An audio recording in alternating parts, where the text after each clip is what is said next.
ഒരു സാധാരണ പൗരനെ സംബന്ധിച്ചിടത്തോളം രാജ്യത്തിന്റെ വികസനം എന്നുള്ളത് അവന്റെ വീട്ടിന് മുമ്പിലുള്ള കാര്യങ്ങളാണ്. അവന്റെ വീട്ടിന് മുമ്പിൽ അതിന്റെ റോഡുണ്ടോ, അതിന് ഇലക്ട്രിസിറ്റി ഉണ്ടോ, ലൈറ്റ് ഉണ്ടോ, അതിനവരുടെ സ്കൂൾ അവിടെ ഉണ്ടോ, അത് PSC അവിടെ നല്ല വർക്ക് ചെയ്യുന്നുണ്ടോ, ഇതൊക്കെ തന്നെ സാധാരണ പൗരനെ സംബന്ധിച്ചിടത്തോളം വികസനവും മാറ്റങ്ങളും നേട്ടങ്ങളും ഒക്കെ എന്നുള്ളതാണ്.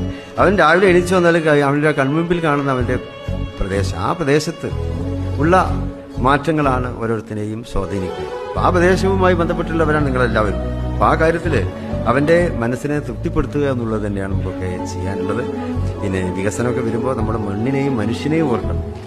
മനുഷ്യനെ മറന്നുകൊണ്ടുള്ള വികസനത്തിനൊന്നും നിങ്ങൾ കൂട്ടു നിൽക്കരുത്.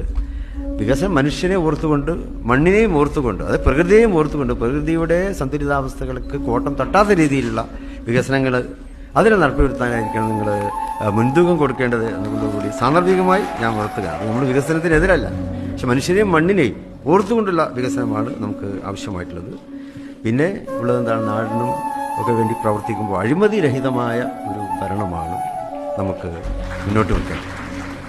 അപ്പോൾ നമുക്ക് പറയാം, ഇപ്പോൾ നമ്മൾ ഒരുപാട് നല്ല നല്ല ആൾക്കാരെ ജയിപ്പിച്ചിട്ടുണ്ട്. അവരൊക്കെ പരിശോധിക്കുമ്പോൾ, അവരുടെ റെക്കോർഡുകൾ പരിശോധിക്കുമ്പോൾ അവരൊക്കെ അവരുടെ സേവന മേഖലയിൽ അവരുടെ ഉത്തരവാദിത്വം നിർവഹിച്ച ആ മേഖലയിലൊക്കെ സമ്പൂർണ്ണമായും പെർഫെക്റ്റ് ആയിട്ടുകൊണ്ട് അവർ പ്രവർത്തിച്ചു എന്നുള്ളതാണ്.